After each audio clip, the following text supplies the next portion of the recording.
This is definitely an attack on healthy family life. It will affect your economy. It will affect your child rearing. It will affect your education system. This has horrified a lot of people in South Africa. And the tool that is being used, the weapons that are being used, is comprehensive sexuality education.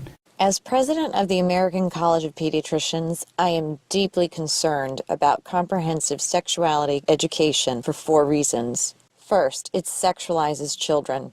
Second, it threatens children's health. Third, it promotes a dangerous gender ideology. And fourth, it undermines the parent-child relationship, which violates parental rights. My life's work has been to protect children by exposing the roots of the sexual revolution, the sexual rights movement that's led to sex education worldwide, globally. Say no to CSC! Say no to CSC! Say no to CSC! There is a worldwide war raging across the globe. Not a war of guns and weapons, but a war of ideas, ideologies, and worldviews regarding sex. This is just part of the lesson plan for what's called Making a Difference curriculum, and it is in Oregon schools and probably schools around the nation. And here are some answers that they try to elicit from the children. Oral sex, masturbation, anal sex, massage, holding hands, touching each other's genitals, saying, "I like you." And what they're doing is equating all these things. Saying, "I like you" is equal to anal sex. Planned Parenthood is coming into classrooms of students who are 13 and 14 years old. They're giving them handouts, negotiating sexual encounters with other students.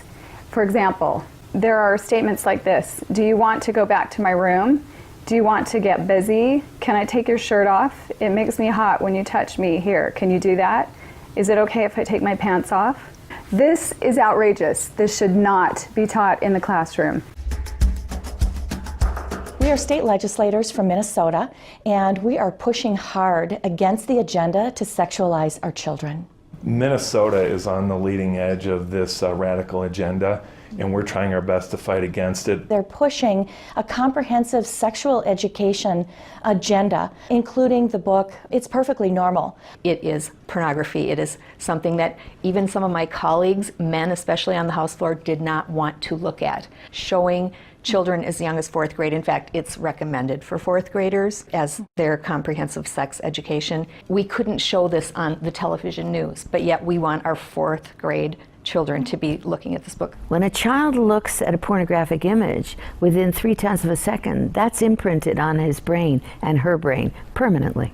We know that there's an action that takes place which is called mirroring images, so that children will want to or will act out what they see. In the name of sexuality education, children are seeing obscene materials that have been ruled by Congress and by the Supreme Court impossible to show to children. Where we in Latin America, we still have a lot of poverty. We have communities that don't have fresh water, that don't have electricity, children that cannot finish even primary school. Focus is completely shifted from basic needs to this very idealized agenda. They get comprehensive sexual education without the consent of parents, taking and deconstructing the family. They have really concerning campaigns for children. The strongest one is "We demand sexual education, impossible to live without it." One of them is called Put It On. They have elementary students as young as 9 years old. Then they teach them how to wear a condom. And they have this plastic genitalia, and they even have young girls. They're teaching them how to put a condom on a male genitalia and boys how to put a condom on a woman's genitalia without the knowledge and consent of the parents. Most people are unaware that International Planned Parenthood Federation, also known as IPPF, is one of the largest providers of graphic, comprehensive sexuality education programs. With 65,000 service points in over 170 countries, this should concern governments and parents everywhere. My brother Luigi and I had an opportunity to go to the United Nations and give a speech on the UN floor. First, my brother explained about how we became orphans when both of our parents died of AIDS. I told him how Planned Parenthood was passing out a booklet for HIV positive youth at the United Nations called Healthy, Happy, and Hot. This is for the kids who have AIDS. The booklet says its purpose, and I quote, to support your sexual pleasure. It tells youth they can have sex in different ways. It teaches about sexual pleasure through masturbation, with same-sex partners, and even if you are drunk. One of the most disturbing things I think that I've ever seen as a physician, this pamphlet called Healthy, Happy, and Hot, put out by International Planned Parenthood Federation, tells young people, and you have the right not to disclose your HIV status to a sexual partner if you're not comfortable. I was just so offended at the booklet that Planned Parenthood put out, inviting people living with HIV to engage in the very acts that would harm them. It's all about rights instead of health. It also tells young people that are HIV positive that if they decide with their partner not to wear a condom, that's their decision. It's just this kind of information. It's so unbelievable to me as a physician. This kind of message was a death sentence to not only both of my parents, but also my brother Rogerio. I couldn't understand how a pro-abortion or abortion service provider in the United States of America was in South Africa and promoting the homosexual lifestyle. Here we're trying to protect young people from getting HIV/AIDS, and we're promoting a lifestyle that is very high risk.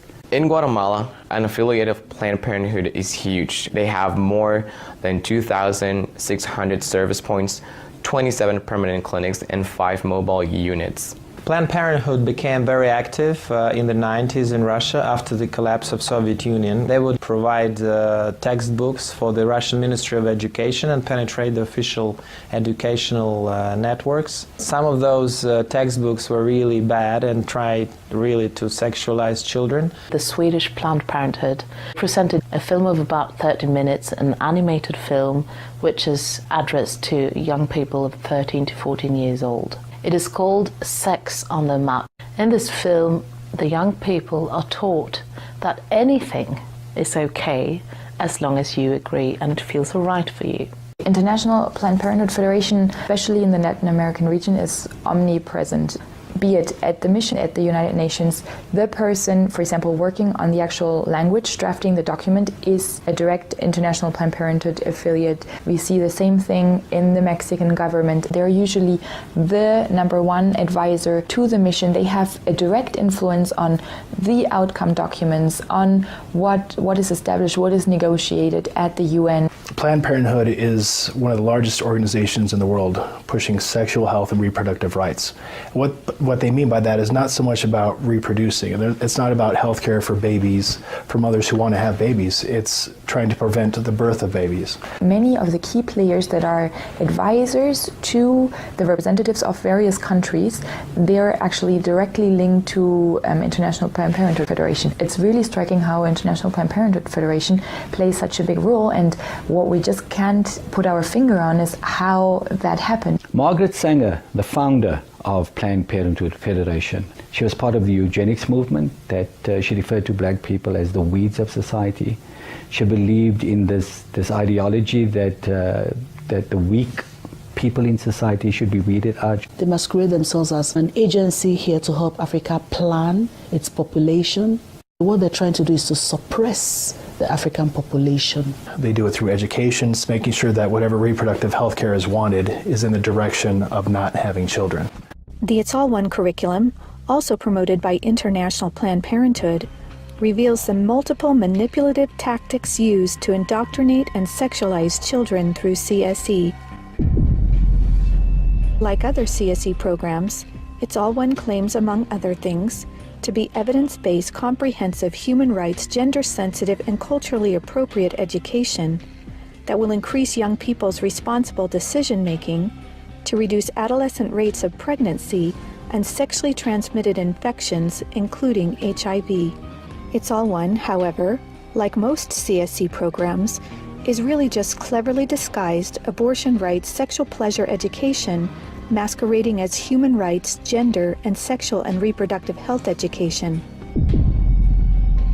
It indoctrinates youth in radical feminist ideologies regarding power, privilege, and equality.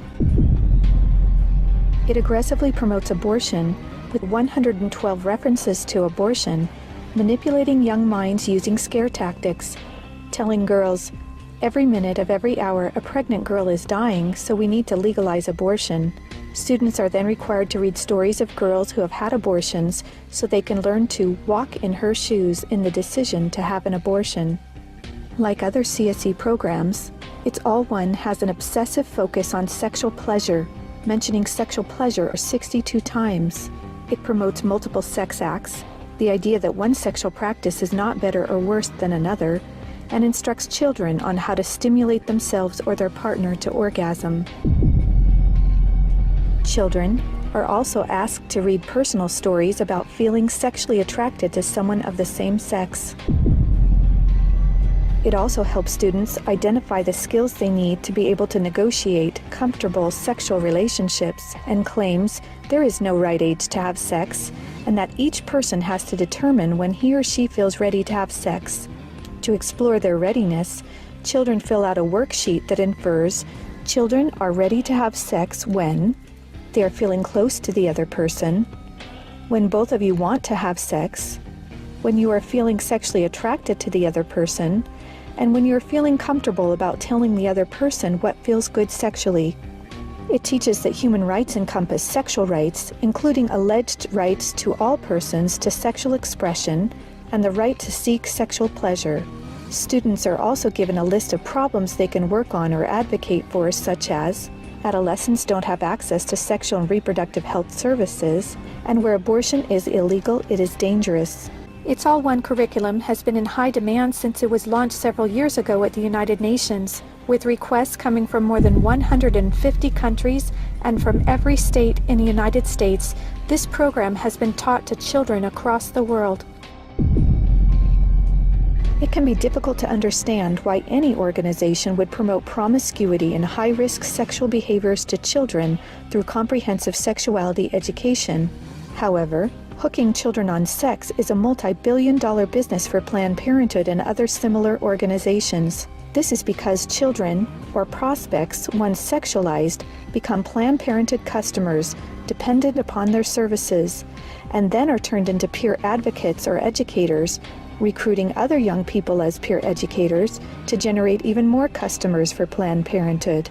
Some of the lucrative, youth-friendly services Planned Parenthood and their partners provide include sexual and reproductive health counseling, contraceptive counseling, including emergency contraception, abortion services, sexually transmitted infections, including HIV prevention, treatment, and counseling, and now they even provide transgender hormone services. Planned Parenthood aggressively and quite successfully lobbies governments and the United Nations for millions of dollars annually to fund their multiple services and programs, including CSE. Some of their top executives receive high six-figure salaries, yet most governments are completely unaware of their true sexual agenda. Just looking into the next years in the context of the Sustainable Development Goals that determines the agenda for the next 15 years, the voice is very, very biased. It's just International Planned Parenthood Federation and their affiliates who actually make the suggestions. The United Nations is also aggressively pushing CSE for children worldwide. A prime example of this is the International Guidelines on Sexuality Education, published by UNESCO in cooperation with UNFPA. Some of the objectives of the UNESCO Sexuality Education Guidelines include teaching children, among other things, at age 5, that masturbation is not harmful, at age 9, about sexual stimulation and the definition and function of orgasm, at age 12, about respect for different sexual orientations and gender identities, and at age 15, that both men and women can receive sexual pleasure with a partner of the same or opposite sex. When I go to the UN behind closed doors, I was really shocked. Comprehensive sexuality education, which was being pushed at us, really meant encouraging children to experiment sexually. The comprehensive sexuality education is presented as a silver bullet that would solve all the problems. It's seen as the index to economic growth, as a solution to poverty, as a solution to everything. Even more disturbing are the World Health Organization standards for sexuality education in Europe. These standards actually suggest that children ages 0 to 4 should be given information about enjoyment and pleasure when touching one's body parts or masturbation, and given the right to explore their gender identities. For ages 4 to 6, children should be taught about same-sex relationships and respect for different norms regarding sexuality. For ages 9 to 12, the differences between gender identity and biological sex, and about their sexual rights as defined by International Planned Parenthood Federation. And finally, for ages 15 and up, children should learn to celebrate sexual differences, about violations of their sexual rights, and their alleged right to abortion. The UN's Children's Agency, UNICEF, also promotes comprehensive sexuality education, and as far back as 1999, UNICEF was also found to be promoting the sexual pleasure agenda. For example, on page 89 of a UNICEF-published Sexual and Reproductive Health Manual for Pregnant Teens in Mexico, UNICEF listed situations in which one can obtain sexual pleasure that included sexual responses directed towards inanimate objects, animals, minors, and non-consenting persons. The way they're doing this is to actually penetrate our schools. And so once it changes at the policy level, then we'll probably have no control over what is taught in the schools and who teaches it. An online CSE program for African youth called The World Starts With Me tells children that sexuality includes French kissing, oral sex, and masturbation.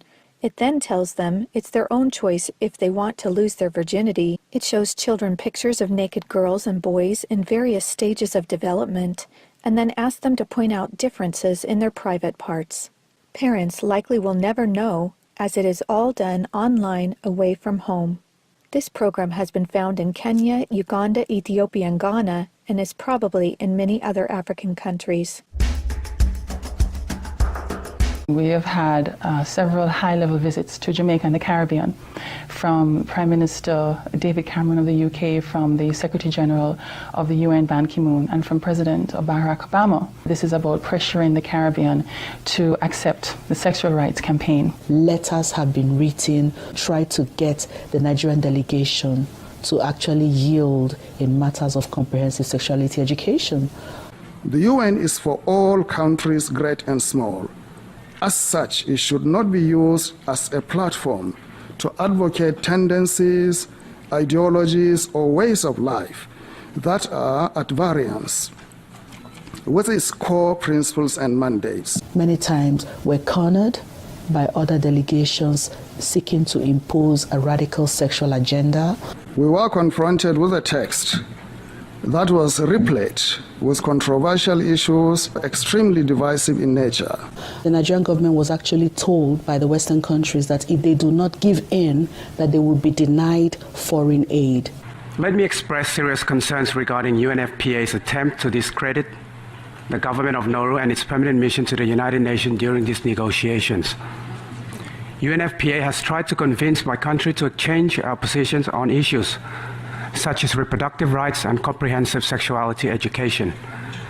Harassing my capital or going through UNFPA's regional office in the Pacific will not change my country's position. Madam Chair, does the UNFPA think it can do this because Nauru is the smallest member state of the United Nations? The interests of organizations like UNFPA and IPPF is to get parents out of the picture and to radicalize and sexualize children. At the UN, if parental rights is being proposed in a document, it's thrown out.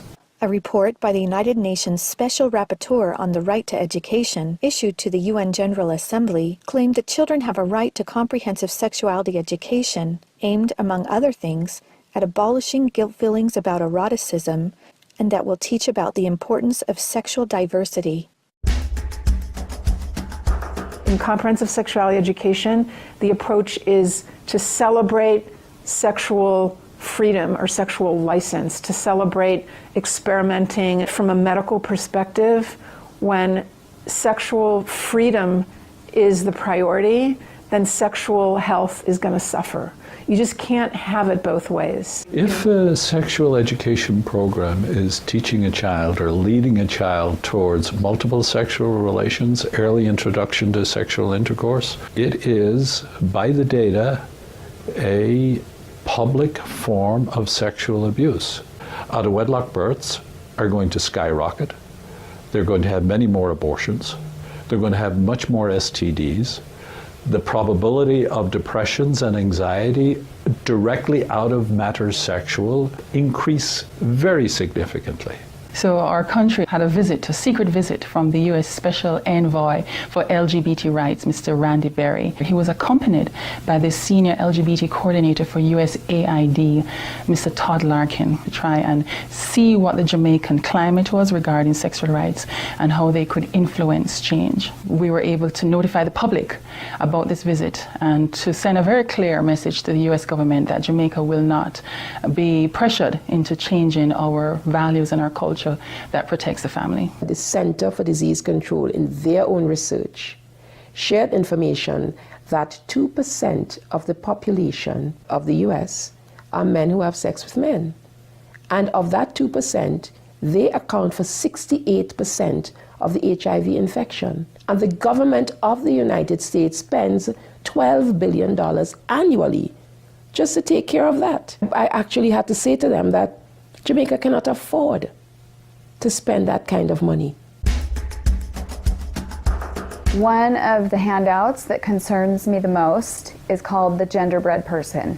They teach that gender is a spectrum, that you can choose to be whatever you want. You could be all female one day and the next day feel like you're neither female or male. Frankly, it's confusing. It's mental molestation. We're confusing these kids as to what they are. The greatest medical fraud in history is to tell someone that they can change gender. I lived as Laura Jensen for 8 years. I discovered that biologically it is categorically impossible to change a man into a woman. My life was completely torn apart. We have a whole specialty in medicine called gender-specific medicine. Did you know there's male and female kidneys, male and female hearts? If there's a woman who needs a kidney transplant, she will do better with a kidney transplant from a woman, because a kidney from a male, every cell in that kidney is going to have a Y chromosome. When we prescribe medications now, is this patient male or female? Because the reaction to the medication may differ. Leading young children down the path of puberty blockers, cross-sex hormones, and mutilating surgeries places them at a greater risk of developing high blood pressure, stroke, heart attacks, cancer, relationship problems, anxiety, depression, and suicide as adults. There are laws in Oregon where children as young as 15 can get taxpayer-funded sex changes without parental consent. You can't have an aspirin at school without parental consent. However, a student could make these life-altering, permanent decisions without their parental knowledge or consent. The Diagnostic and Statistical Manual of the American Psychiatric Association reports that as many as 98% of boys who are confused about their identity will come to accept their biological sex by the time they are adults, as long as they are not encouraged in their confusion. They're tampering with the core identity of these young people and confusing them. This is the enemy of my children and my grandchildren. And it's digging down into the core of being male and female, of our identity as persons, of our family life, of our children.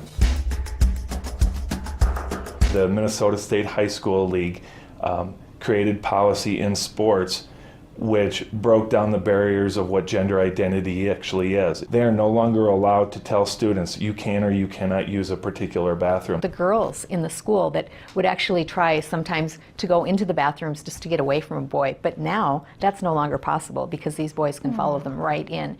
Comprehensive sexuality education programs are disguised under many names. They may be called comprehensive sex or sexual education, education on human sexuality, reproductive health education, information on sexual and reproductive health, family life education, teen pregnancy prevention, rape prevention, anti-bullying programs, HIV/AIDS prevention, and sometimes even abstinence or abstinence plus education. CSE programs usually falsely claim to be age-appropriate, evidence-based, healthy sexuality education that will prevent teen pregnancy, sexual abuse, STDs, and HIV. This is to help people, young people, avoid the dangers of HIV/AIDS in South Africa. And they were telling them how they could have non-penetrative sex, oral sex, experimenting. So how is helping people to avoid HIV/AIDS?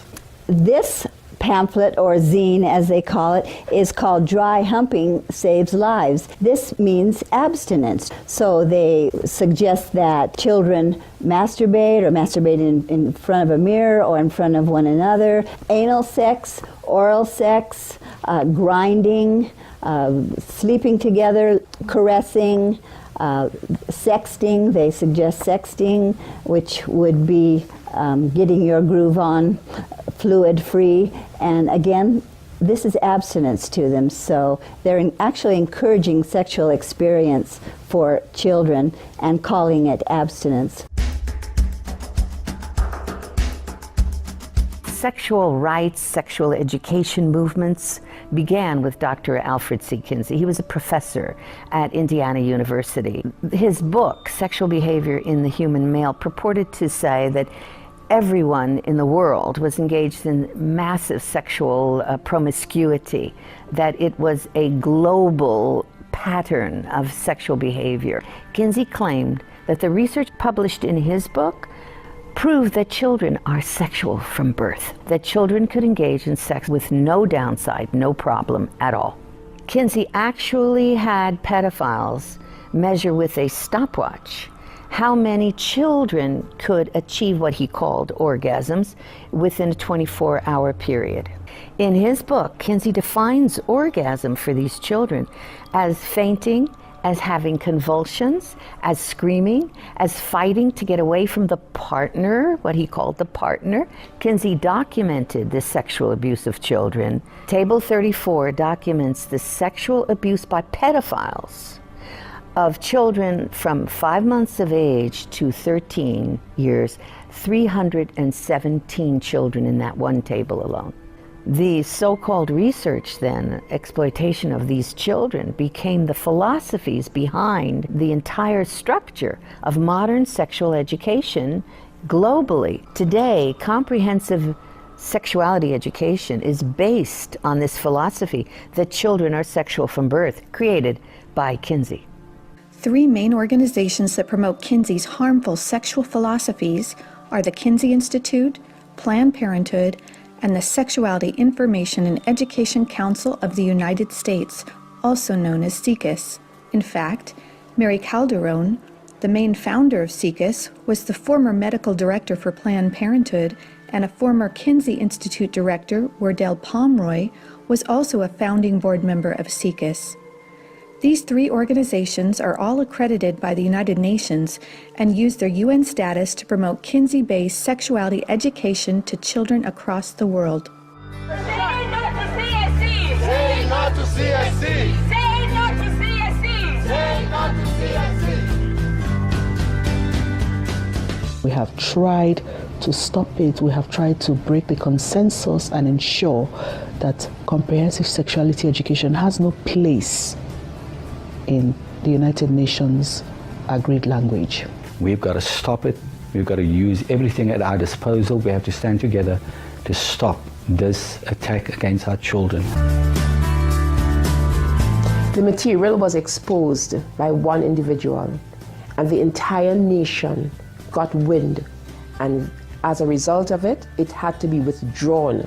Every well-thinking adult must be vigilant and must stand as a gatekeeper to our children's development. Band together and find ways to stop it from entering your country. We are trying to stop Planned Parenthood in Guatemala, and they have all this funding and this organization, but we know that if we stand together, we can do something for the family, for the children, for the future of the world. We're in a battle. If this has not come to your state in a full way, I can tell you it's come to Minnesota, and we deal with it every single day. As elected officials, if we can't rise and stand up and speak out on behalf of our children, our innocent children, what are we even doing? What are we even doing here? We stopped the Kinsey sexuality education program in Croatia. I went to Croatia. I held up the Kinsey books in Parliament. I described to them the basis of the Kinsey books and held up the children of Table 34. And the Constitutional Court banned that sex education program. The American College of Pediatricians wants policymakers to understand this. When considering a sexuality education policy, be certain you specify that it be a sexual risk avoidance program. You must reject comprehensive sexuality education. We want to teach children to avoid all the risks, 100% of the risks, by avoiding early sexual behavior. These people, whoever they are, who want to make the sexual only about the pleasure, are working to destroy everything we are building. We resist it, even with our lives, because that's what life is all about. It is time for parents to say, no, my family is mine. My wife is mine. I am hers. Our children are ours. They don't belong to the state. And people of different faiths can easily band together on this. I may be a devout Muslim. I understand this. I'm a devout Mormon. I understand this. I'm a devout Roman Catholic. I'm a devout evangelical. On this parental issue, we are all together. Just understand, it's happening on our watch. If we don't do something about it, it is all of us that carry that guilt. Men have to rise up, defend their family. On matters sexual, the fathers have got to stand up. Say, you have no place talking sexuality to my children. We must let the world know the roots of this radical, destructive Kinseyan sexuality education. That is the only way we will be able to stop the corruption, the destruction of the world's children. Family Watch International invites good people from all around the world to join us in this worldwide battle to protect the health and innocence of children. To learn more and to sign the petition to stop comprehensive sexuality education, go to stopcse.org. You can also help by encouraging others to watch the documentary and sign the petition as well. Together, we can and will protect the world's children. The time has come. The time